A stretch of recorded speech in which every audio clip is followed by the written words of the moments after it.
Hello, folks. Thank you for tuning in and watching today. I just wanted to do a short introduction before we get into the video. I made this a couple of months ago, back when I first got the mill shed completed. It's a mess. You'll see a lot of mess laying around there. It's just where I didn't have any time to get it cleaned up, but we are in the process of doing that now. I've got a lot of slabs laying around, a lot of sticks, a lot of stickers. When we were building the shed, I just didn't have time to clean all that up, just to be honest about it. I do mention I have got a chipper, and I'm going to be getting that going hopefully one day soon, so the cleanup process will go a lot faster. But anyway, this is like the beginning of the beginning for the sawmill shed down there. I do talk about grading it out and doing all that work and how long it took, and I did 95% of it myself. But I hope you enjoy this. Thanks for watching.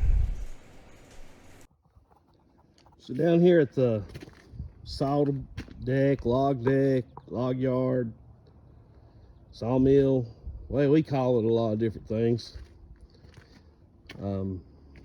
This area here, coming down that hill, and all this out through here, I'll walk out there in a minute. This was all woods 2 years ago, and I had a little bit of a place knocked out. Had a guy to come with a track loader, and he didn't build that road or anything. It didn't look like this, but it was probably, I don't know, about where that banding machine is there, with that green strapping on it, over somewhere to about that scissor lift. This was way before that building was there, and he knocked me out of place that wide down here. I don't know, about as far back as here to the sawmill. And the bill was $2,000. And I'm not really grumbling about the bill. I just knew there was a lot of dirt to move down here. And so I actually bought a track loader. And that was before I ever had the intention of starting a YouTube channel. I did a lot of work on that track loader, just getting it ready to where I could use it down here. And I put a new hour meter in it. The hour meter wouldn't work. It was an old Cat 951, early 80 model. Ran awesome.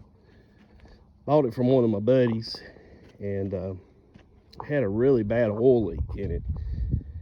People who use RTV, and those of you who don't know that, it's a gasket maker, silicone gasket maker. Permatex makes it. There's several brands of it. That stuff is good if it's used properly, but when you're assembling machines and you're assembling parts that weighs in excess of 200 pounds a piece, that stuff is useless. Look at the steering clutches. You've got the bottom housing, and then you've got like an intermediate housing, and then you got the cover. Well, whoever put the clutches in the machine, they didn't go to the expense of $5 and buying a new gasket to go in between the intermediate housing and the bottom housing. So it was pouring the fluid out. And when I went and changed the filters in it, I changed the hydraulic filter in it, and the steering clutch filter, and it looked like it had bass fishing worms in it. And I'm thinking, what in the heck is that? Well, then it dawned on me it was RTV. And so what they had done in between the intermediate housing and the bottom housing, they actually reused half the gasket. So I guess I give them half credit. They reused half the old gasket, and then they just squirted a bunch of RTV in it for the rest, thinking that was going to work. Well, if they'd have let it dry before they put it together, it might have worked. But a lot of people squirt that stuff on something, then they bolt it together without it drying, and all you're doing is just squeezing it out of the joint, just like you'd squeeze it out of the tube. But anyway, I know I'm rambling. I'm sorry. I'm getting to a point here. It was leaking oil like a gallon a day out of that housing. So I had to take all that off, and when I did, I'm crazy about it. I repainted underneath of it, put a new seat in it. I had it looking nice when it was sold, and it worked good. The loader had, like I said, the hour meter in it didn't work. I put a new hour meter in it at that time that I redid all that work. I come down here and use that loader with that tractor and the excavator I've got, and moved all this dirt. And you say, well, that don't look like much.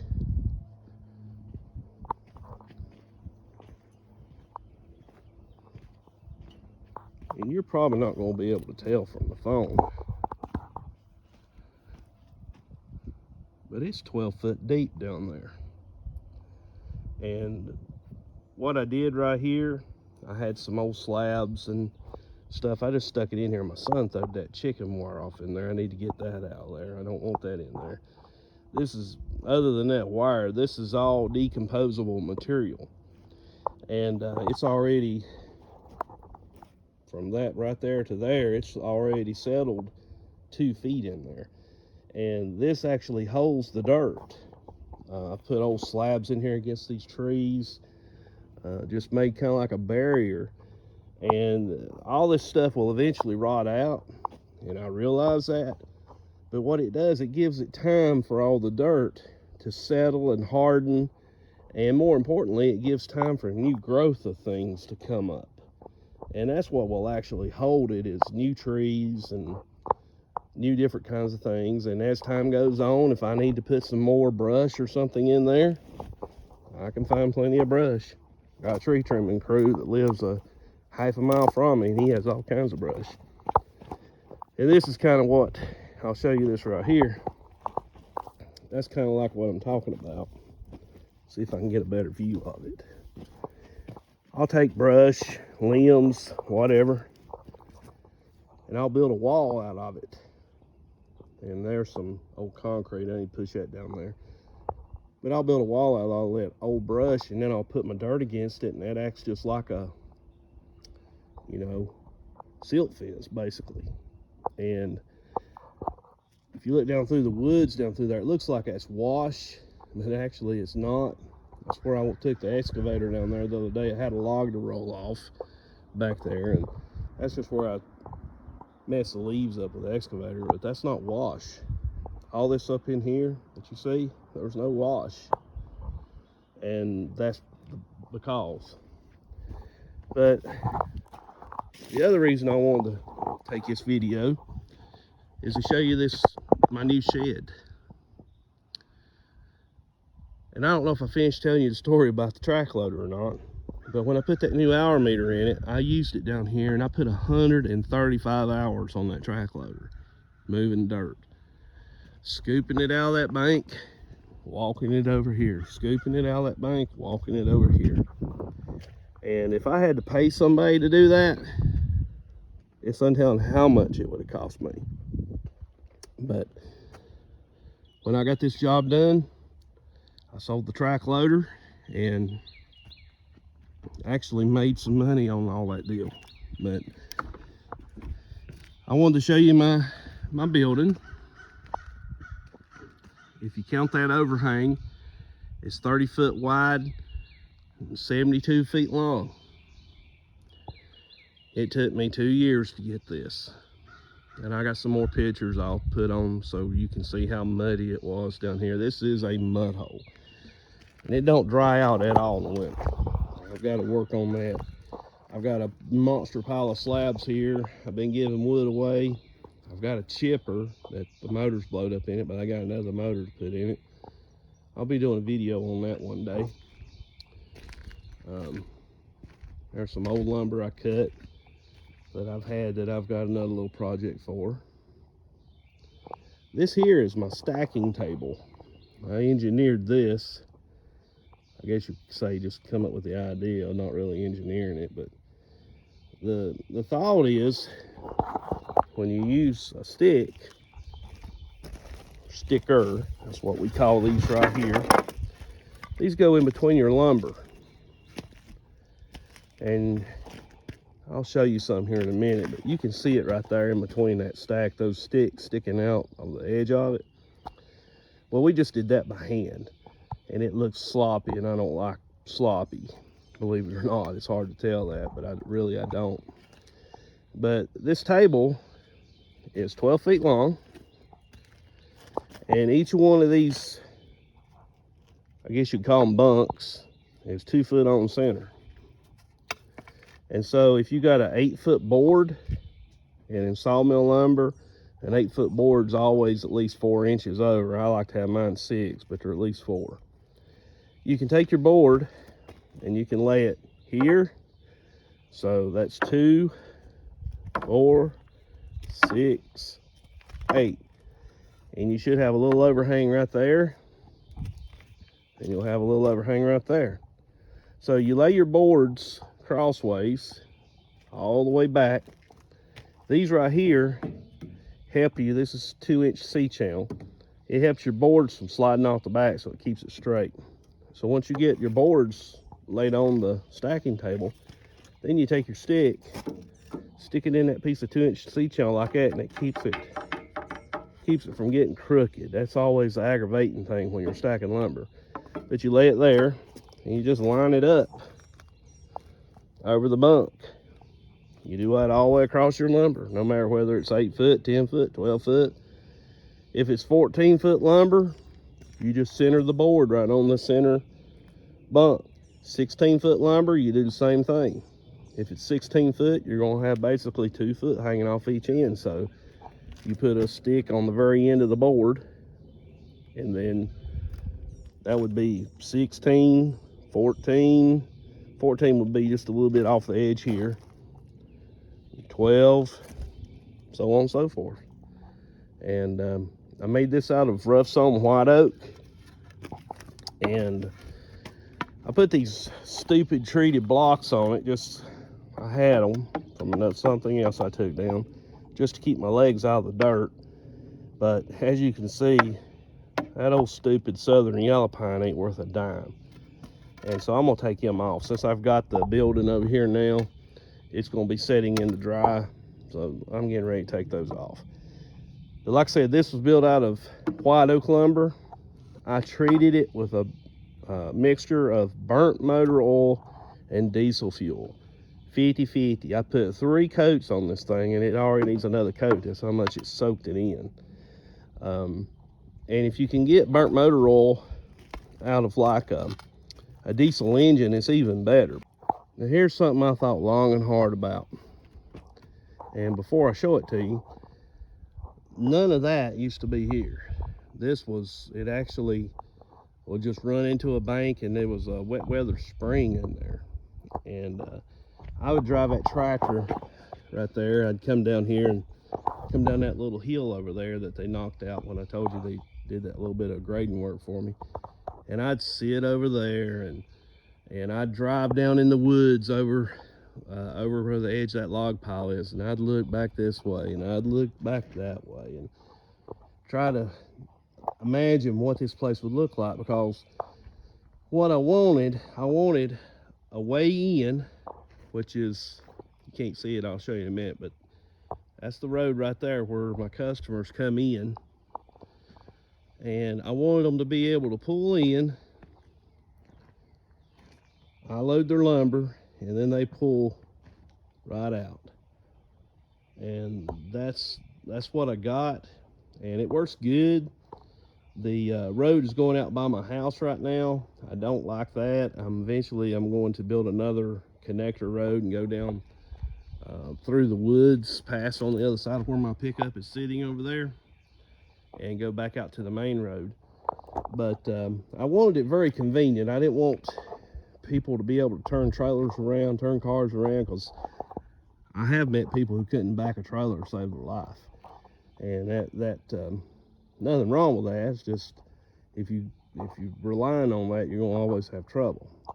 But anyway, one thing I did right here, I was trying to think, well, how can I make this bank look a little bit better? And it don't look great right now by no means. I've got some wild periwinkle that grows crazy down around my tobacco barn. I'm gonna plant it up there, and it'll grow anywhere, and it'll eventually cover that. But right here's what I come up with for water. And if you see those rocks laying there, they're actually laying in a ditch line. So I terraced the bank. I cut a ditch line on the upper side that carries the water from the upper end of that hill up there, and it will take it down the ditch. And then I got another ditch line right here that carries it both ways. And I've got to put a culvert down there on that end, just hadn't had time to do it. But I wanted to show you this right here. A couple of things. When you do new grading work, you're gonna have a lot of silt. And this is something that I've learned back from helping my uncles and the logging and things like that. Dig you a silt pit. Now, I've got an excavator. I realize a lot of people don't have that. And that does make a big difference. But if there's any way that you can dig you a pit in your ditch somewhere, and here I've got it dug before I go through my culvert, which I'm going to tell you about that in just a moment too. But any of that silt that washes down through there is going to go in the bottom of that. And I just had this dug out the other day, and it come a gully washer of rain last Friday, and it probably put 4 to 6 inches of silt back in that. So back over there where we was just at looking, I need all the dirt I can get. And if I can catch my dirt that's running off this bank here until it reestablishes itself and not let my dirt go under the road and down through the woods on the other side, I feel like I'm a step ahead. So that's what that is. That's a silt pit. Don't know if that's a scientific terminology to it, but you can see on the ground right there how much it had, over a foot of water in it. But it works. And that kind of goes right into what I wanted to talk to you about this. I'm a very old-fashioned person. I've been told a lot that I have an old soul, and that's true, I do. My grandpa used to tell me stories about when they would build logging roads, and he used to log with horses. But they still had to log, you know, they'd take, back in those days, they'd take the sawmill into the woods and set the sawmill up, take horses, drag the logs to the sawmill, saw them up, load the lumber on trucks, and then haul it out. So there was not like hauling the logs to a sawmill. In different places of the country, they did that. On the West Coast, they did that, and places like that. But here, it was just a lot of little bitty portable mills through the woods. And that's how they cut lumber. So anytime they encountered a creek, there was no such thing as a culvert pipe to them. They probably never even seen a culvert pipe. The first culvert pipes used around here was actually terracotta clay, little old sections about 2 foot long stuck together. So what they would do, they would take logs, and they'd lay a log on each side of the creek, and then take whatever, slabs, lumber. I've even helped my uncles build them before. We took brush and laid across it, skidder roads, and then pushed dirt across it. And it will last for years. As long as the air is not getting to wood where it's getting wet and drying and wet and drying and wet and drying in the sun and wood covered up, buried, it takes years for it to rot. And so that's what I did here. I didn't necessarily have the money, to be honest about it, to put this culvert in, and I'll walk over and I'll show you how long it is. And basically what I did is I dug a ditch. Same thing my grandpa used to do. Now if it was a big creek, like 50 foot wide or something like that, you can't do this. This is basically for ditch lines. I'm sorry, I'm still getting over this cold. So if you hear me sniffling, that's why. What I did, I took a light pole and put on each side. Dug the ditch, put the light pole on each side. Then I put white oak slabs and stacked them at least a foot thick across these two light poles. And I did that all the way across. There's actually, if I remember, there's 6 light poles in this ditch, 3 down each side. And I put all these white oak slabs in there and put them up at least a foot thick. Push dirt back across it. That was done, they've been in there about a year now. And this is how wide the road is. Best I remember, I was gonna have to buy about 80 feet of culvert to do that.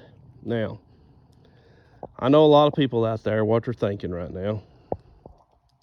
That's not up to code, or that will never last, or whatever. I understand what you're thinking, and I understand why you're thinking that. Here's my rationale behind it. If I put a culvert pipe in down there under this road, and as much dirt and stuff, even with that silt pit, as much dirt washes down through there, how long do you think it's going to take to fill that culvert pipe full?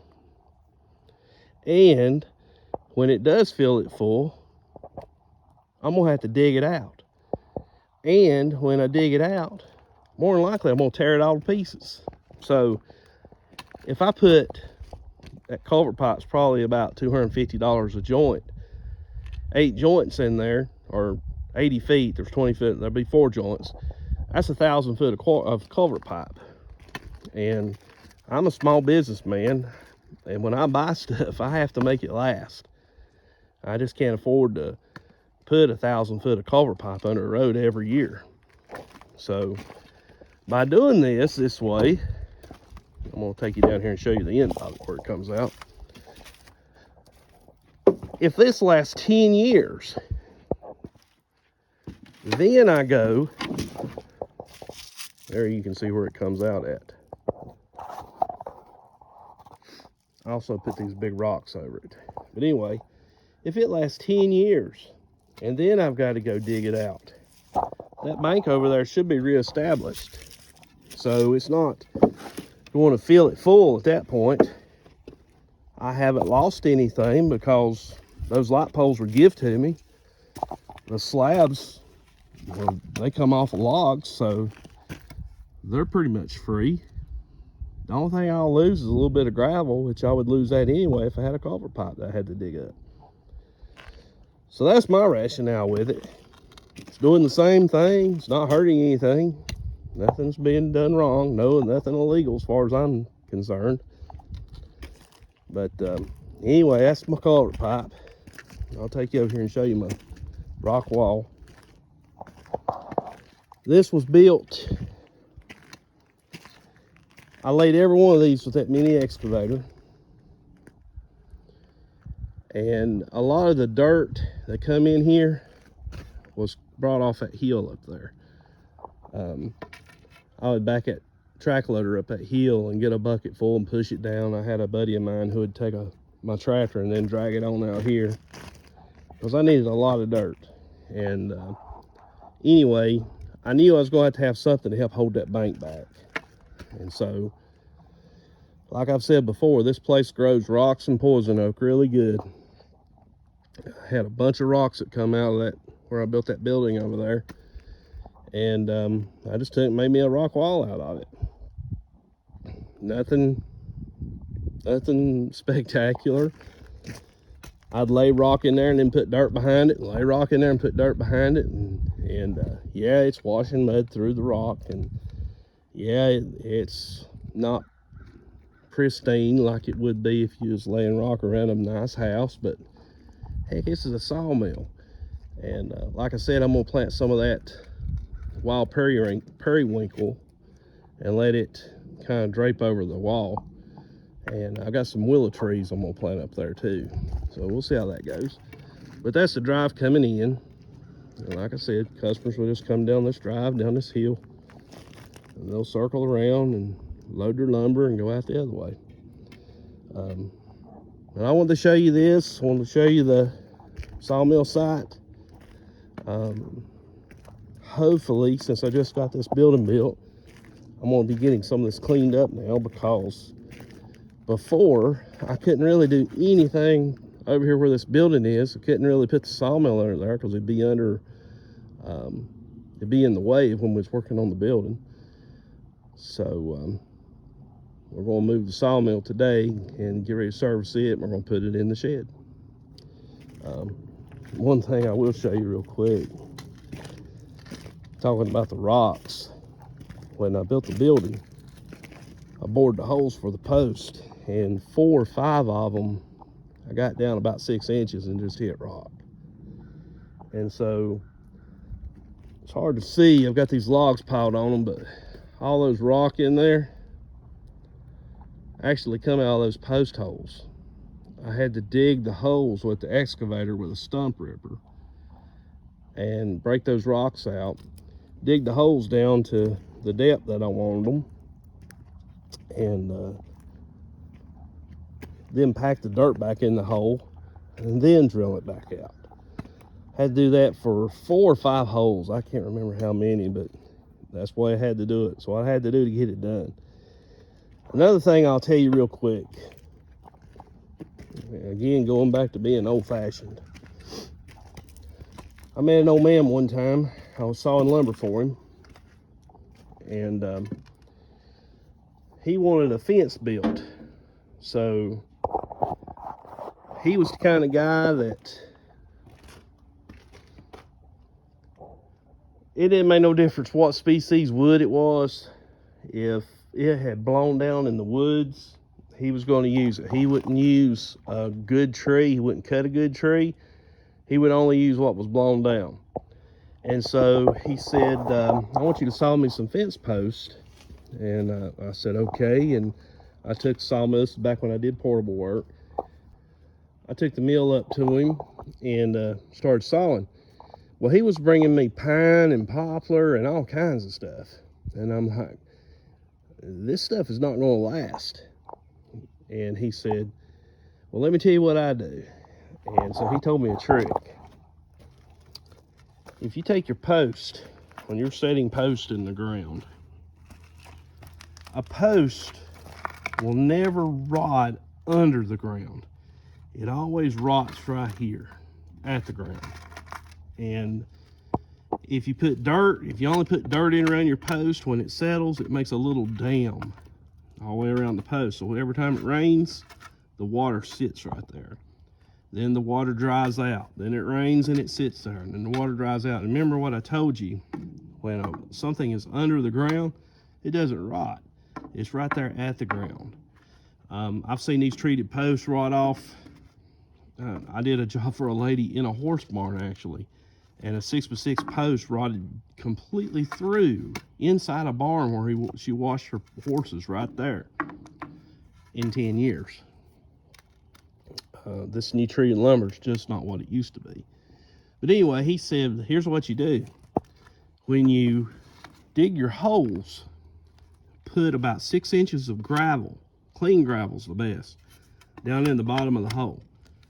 Set your post in there, then backfill it with clean gravel and tamp it in. Now, those of you who know anything about building, every time the wind blows these buildings, I don't care what you got in there. If your building is properly built, your building is going to move just a little bit. Not much, but just a little. If it didn't move, the wind would blow it apart. The actual construction of something should let it move. I'm not saying like this. I'm saying just a little bit of give. Well, when you have dirt around a post, and that happens, the post compacts the dirt, and it will make a little gap around the bottom. When you have concrete around a post, the concrete will dry out and it will crack right around where the concrete meets the post. That lets water get in. When you backfill it with gravel, every time that post moves, the gravel settles itself. The rocks just work their way down in there tighter and tighter and tighter and tighter. And like the old man said, when you do that, when you put your post in the ground and you put gravel around it, And if anybody works for the Environmental Protection Agency, I'm sorry. This is what the old man said, and he's right. Take you some burnt motor oil and pour right around the bottom of the post, right into that gravel. Actually, there was a popular science magazine years ago that had a picture of that. Pour your oil right around the bottom. The oil soaks down into the gravel, which eventually soaks down into the post, and that keeps it from rotting. This old man told me that he had been putting post in the ground, poplar and pine like that, and he'd get 10 years life out of it. And if it was oak, he's got post in the ground 30 years and they're still good. So that's what I did with these treated posts. Back in the back, there's some dirt around it, but it's been drilled out 3 foot deep, really a little over 3 foot deep. Gravel under the post, and then gravel in around the side of it. And it's as tight as any building I've ever built, and poured concrete around it.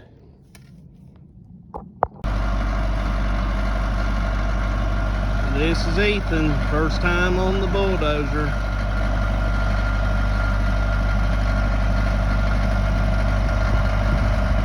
Or track loader, as some people like to call it. To me, it's pushing dirt. It's a bulldozer.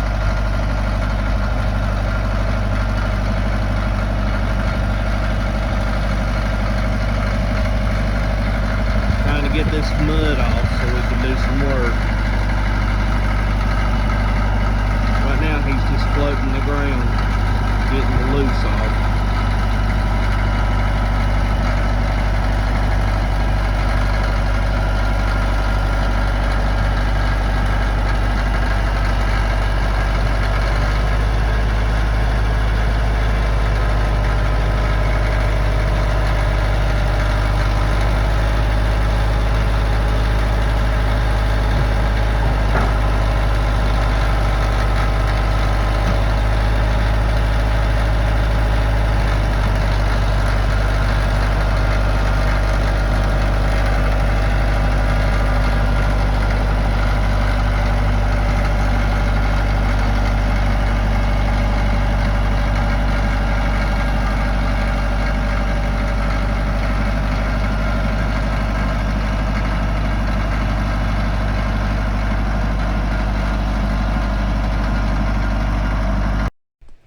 Okay, over the next minute or so, I've got some pictures to show you.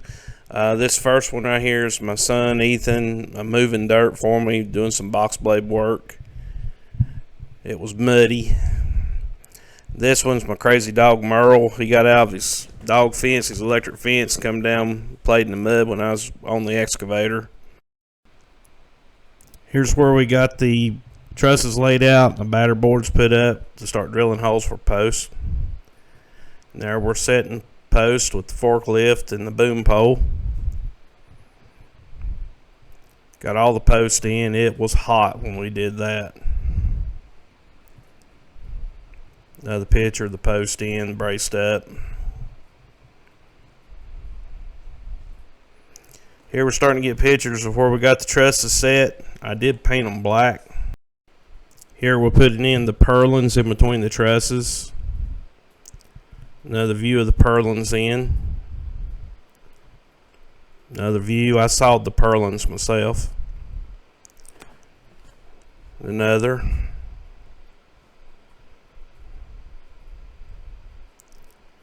And that's when we put the metal on it. Okay, folks, that's the end for this video. I appreciate you watching. Thank you very much. Don't forget to subscribe. Hit the thumbs up button, and more importantly, share it. Share it to people that you know, people that they work for themselves, who has the same crazy days that I have. But thank you very much for watching. Be sure to go out and fix something. Have a great day.